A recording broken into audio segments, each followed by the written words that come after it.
for today. Such an important topic for today, which is what are you demanding from life? It is probably one of the most important conversations we will ever have. Holly, good morning. Oh, you win the prize, Holly, first one. I love it. I love it. Kalua, good morning. By the way, I missed many of you. I missed all of you, but those of you who were here live, it's like, I know you. I feel like we get to hang out together in the mornings. Missed you on Friday. We had Jack's dentist appointment, but great to be spending time again. Thank you so much for the hearts. Tanya, good morning. Oh, so good to see you. It's been quite some time. We're talking today about what are you demanding from life? What are you demanding from life? And like I said, as we kicked off, it is such an important conversation for us to have. And let me do quick coffee. And by the way, here's what I want to know while we're getting kicked off. What was the best part of your weekend? So share in the comments, what was the best part of your weekend? What are we celebrating? Angela, good morning. Michelle, good morning. Oh, it's so good to see each of you. All right, quick sip of coffee and we're going to get into it. Kalua, Jack's dentist appointment went great. Thank you. It was, well, I don't know. He may not agree. He was not a fan of having to lean back and have his teeth looked at like that, but he has teeth and we got out of there alive. That was the verdict from the appointment. So that was our win. Angela, oh, the mug. I know it's from one of our 10K club members from Leah. Isn't it the cutest thing in the world? Holly, you had your daughter's birthday party. Oh, so sweet. How old is she? That's amazing. Oh, Jan on YouTube. Good morning. It's so good to see you. It's so good to see you. Okay. So here's what we're talking about today is what are you demanding from life? And so as always, with our results in sales, in business and life, we get what we expect, we get what we're available for, and we get what we require. Okay. And so if there is a result, and we'll speak today, as we often do, in the context of sales and finances and money, but just know this applies to everything in your life. If there is a result that you've been going for a while and it hasn't happened yet, it's because you're not really demanding it. You're not really demanding it from life. You are available to not have it in your life.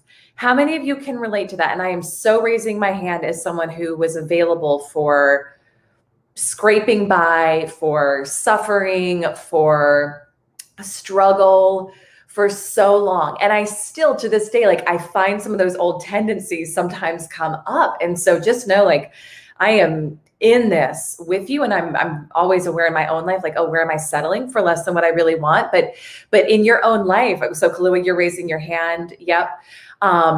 Like it happens because you're available for less than what you really want. You're not actually demanding it. And so with our sales results, with our financial results, we get what we demand. We get what we demand. And I want to talk today about the meaning, like what it means to demand something. And I'm going to tie in for you this amazing poem in Think and Grow Rich, because we've been going through this together. And right now I'm pulling some of what I feel are the most important points for you out of the chapter on desire, that's actually all of us have male and female energy. This is more of a female energy principle, which is that we get to be led by our desires. And so often we make our desires wrong. We say, I want this, but people like me don't have that, right? How many of you have done that? You're like, let me know, raise your hand. Michelle, I see you're saying you've settled for bare minimum. Yep, Jan on YouTube. You have too. Jen on YouTube, good morning, good to see you. But we do it, right? We make ourselves wrong. We think we have to settle for what our parents had or what the people who raised us had, and you don't. Okay. Thank you for the hearts. But so let's talk about what a demand is, because again, you get what you demand from life. And so as we go into this week, I want to invite you to start thinking differently about what you're available for and not available for as you go into the week in terms of results, financial ease, sales, opportunities, all of it. So if you look up the definition of a demand, I'm just going to read this to you. I did some quick Googling before the live stream today.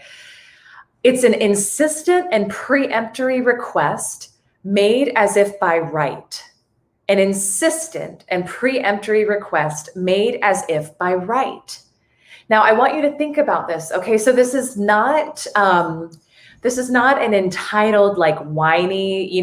We all know that energy, whether you've seen a little kid do it, or maybe you've noticed in your, thank you for the hearts, maybe you've noticed in your own life, like this, that's kind of more of like the princess archetype, right? Of like, oh, I just deserve to have it all and have it handed on a silver platter and I don't have to do anything for it. That's not what we're talking about here, okay? That's not what we're talking about. But it's remembering who you are. It's remembering who you are and realizing that you create your world. You have the whole world at your fingertips, my love. And it just boils down to, what are you demanding? And what are you, where are you saying, I want this, but then you're wavering in it and being like, oh, I want it, but I don't really deserve it. And I don't know if it's going to happen, because that's not demand.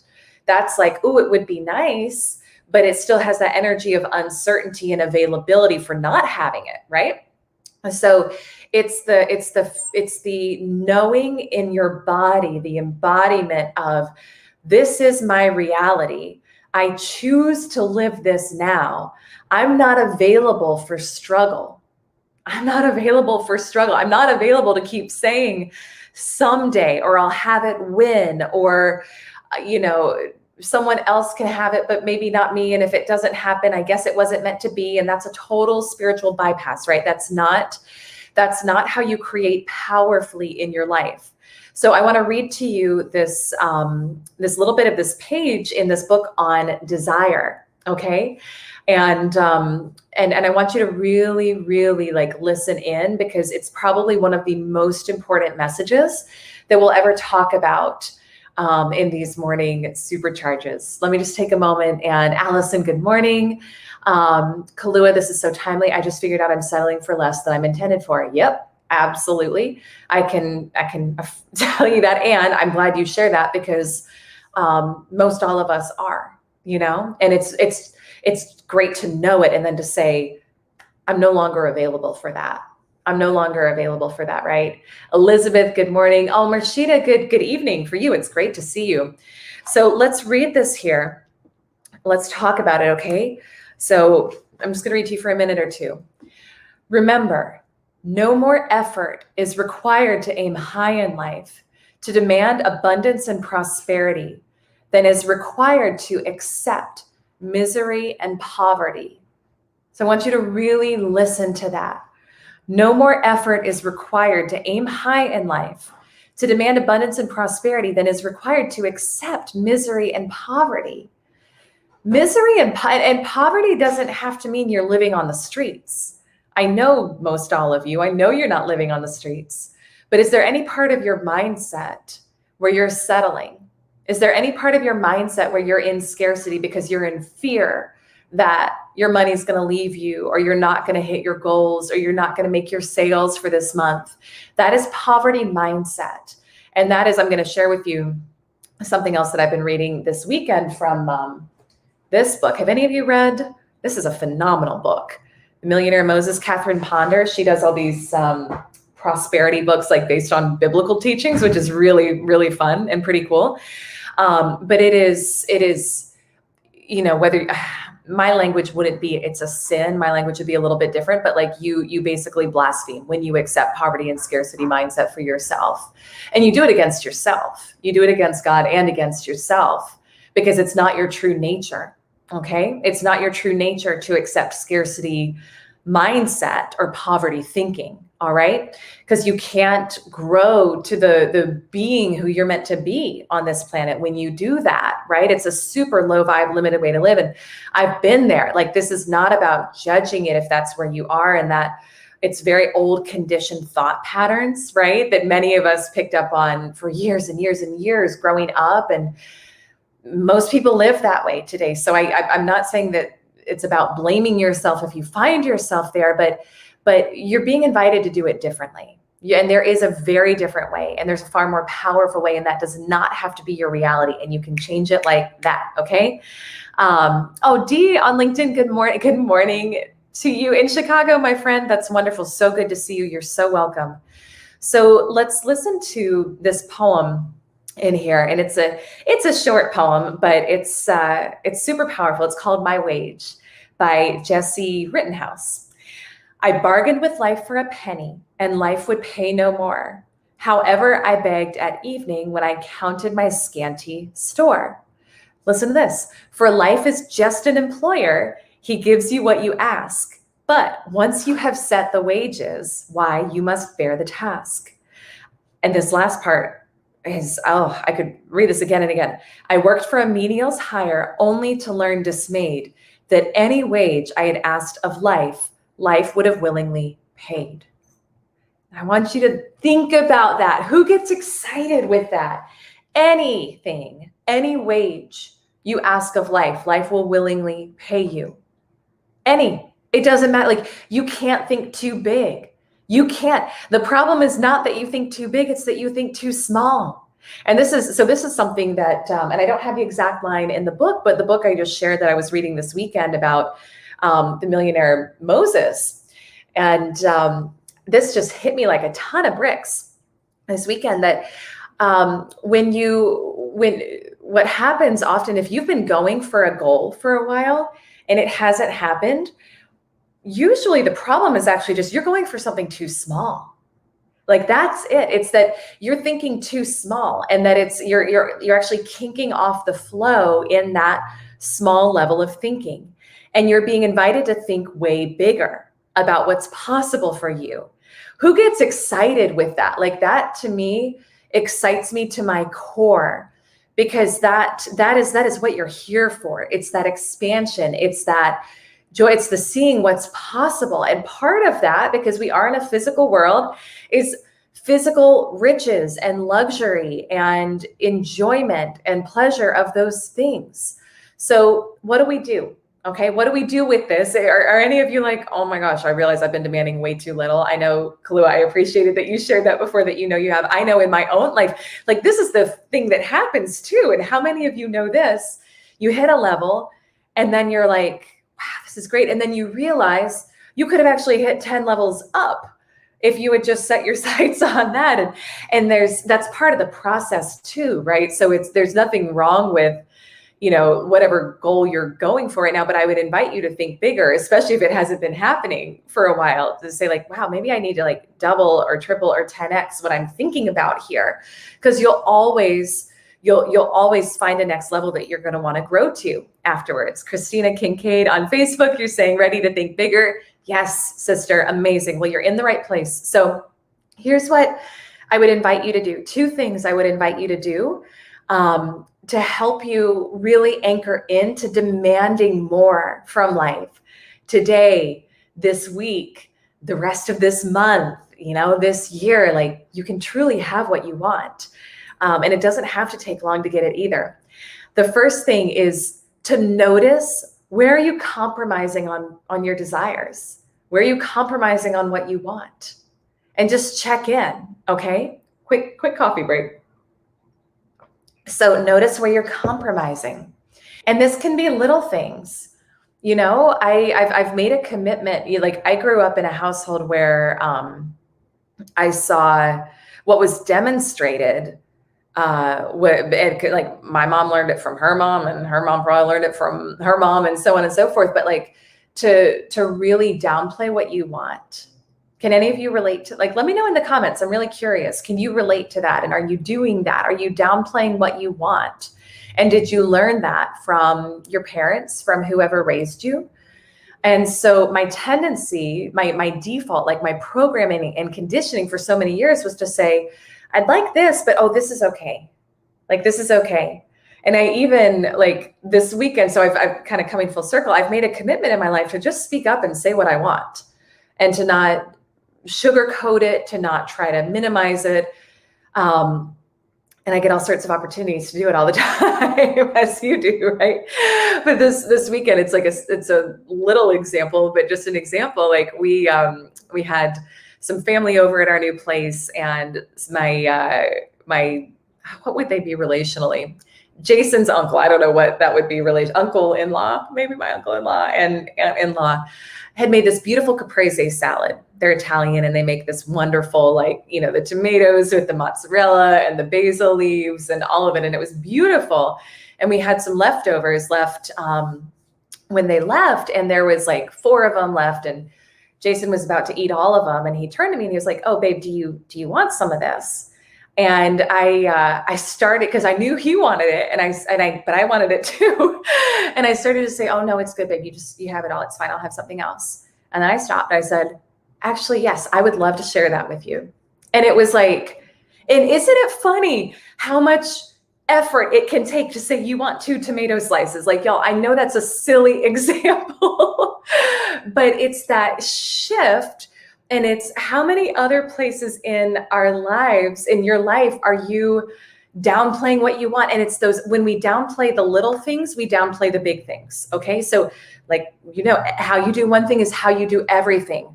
So start practicing. You'll get opportunities today and this week and beyond. You'll get opportunities to say what you really want and what you really require, and practice it with the small stuff. Because then you'll get good at doing it with the big stuff too. Michelle, you're saying it's the truth. Yes. Oh, Mary Beth, good morning. Let me check comments. Oh, David on LinkedIn, good morning. Plants only grow to the size of the pot we put them in. Choose an infinite pot for ourselves. We're all worthy. Amen, my friend. Yes to that. And so just notice where you're compromising. And that's one of the things that in this book here, I'll pull this one back up, The Millionaire Moses, which again, like, read if you're curious about spiritual principles of prosperity. The Catherine Ponder books are some of the best ones out there. But she talked about this in the book this weekend.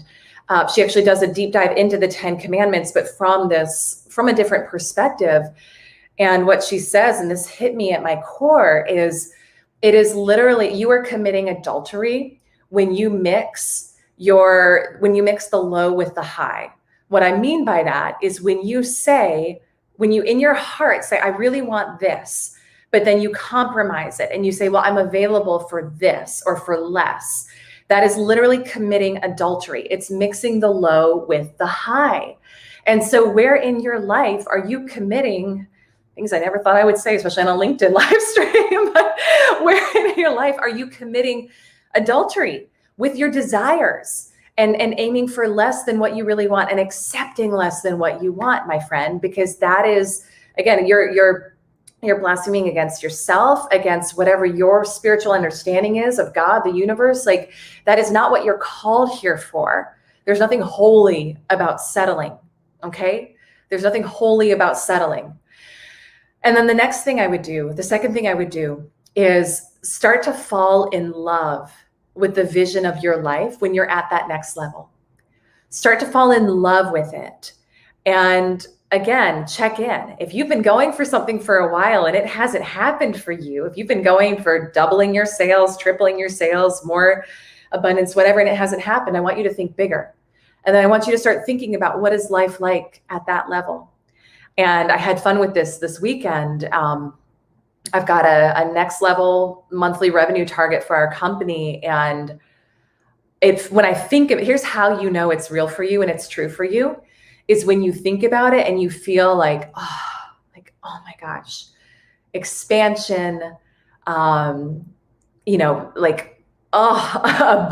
awe, thinking about it happening, and you feel that openness in your heart center and your chest. That's how you know it is for you. Now, it doesn't mean you have to know how it's going to happen. Remember, you will never know how it's going to happen until you get started. Okay. But you claim it now. And part of that claiming is really falling in love with the vision of, what is life like here for me? And so yesterday we were driving around, we went and found this really cute farmer's market nearby. I'm like a sucker for a farmer's market. I don't know if any of you are, but I love a farmer's market. And it had a pumpkin patch, which was like everything that I love, all combined in one.